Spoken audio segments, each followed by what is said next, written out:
இன்றே டவுன்லோட் செய்து உங்கள் ஃபேவரட் ஷோக்களை என்ஜாய் பண்ணுங்க.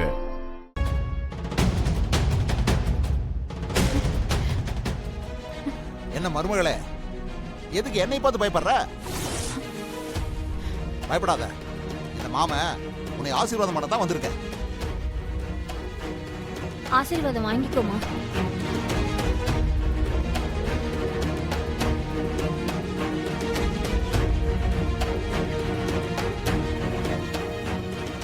குடும்ப ரத்தம் அப்படியே ஓடுது போல் இருக்கு.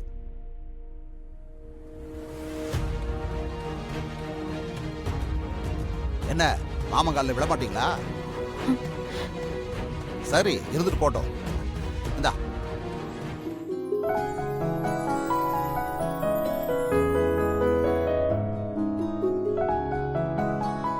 நல்லா இருமா.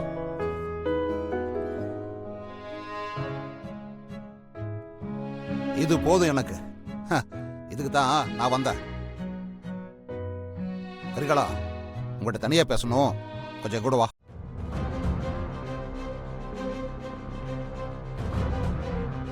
தனியா போயெல்லாம் எதுவும் பேச வேண்டாம், நீ போகாத. என்னதான் சொல்றாருன்னு கேட்டுட்டு வரேன். இரு, நான் பேசிட்டு வரேன்.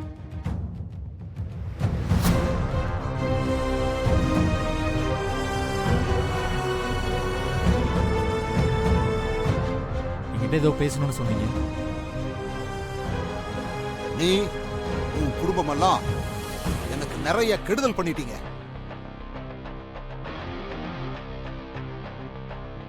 குடு. அந்த மிலிட்டரிக்காரன் என் கூடவே இருந்து என் கழுத்து அறுத்த மாதிரி என்னை ஜெயிலுக்கு அனுப்பினான். அடுத்து நீ என்னை ஜெயிலுக்கு அனுப்பியிருக்க. இதை நான் என்னைக்கும் மறக்க மாட்டேன். இதுக்கு தண்டனையா உங்க எல்லார் கண்ணு முன்னாடியும் அந்த வெறும் பையன் அருளை கொல்லுவேன்.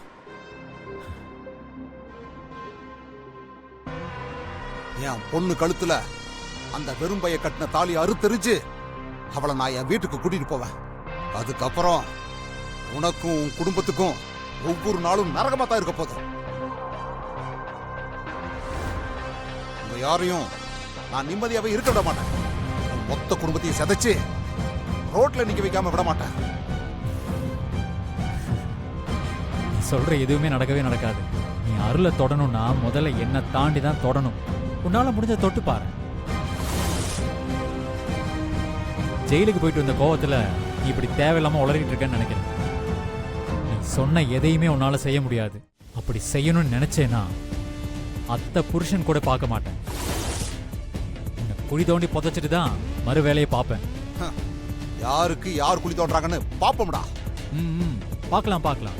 ஏதோ வீடு தேடி வந்த ஆள் மேல கை வைக்க கூடாதுன்னா நான் இவ்வளவு நேரம் அமைதியா பேசிட்டு இருக்கேன். இல்லைனா நீ இப்ப என்கிட்ட பேசின பேச்சுக்கு உன்னை இங்கே குழி தோண்டி புதைச்சிருப்பேன். ஒழுங்கா இங்க இருந்து கிளம்பிடு, அதுதான் உனக்கு நல்லது.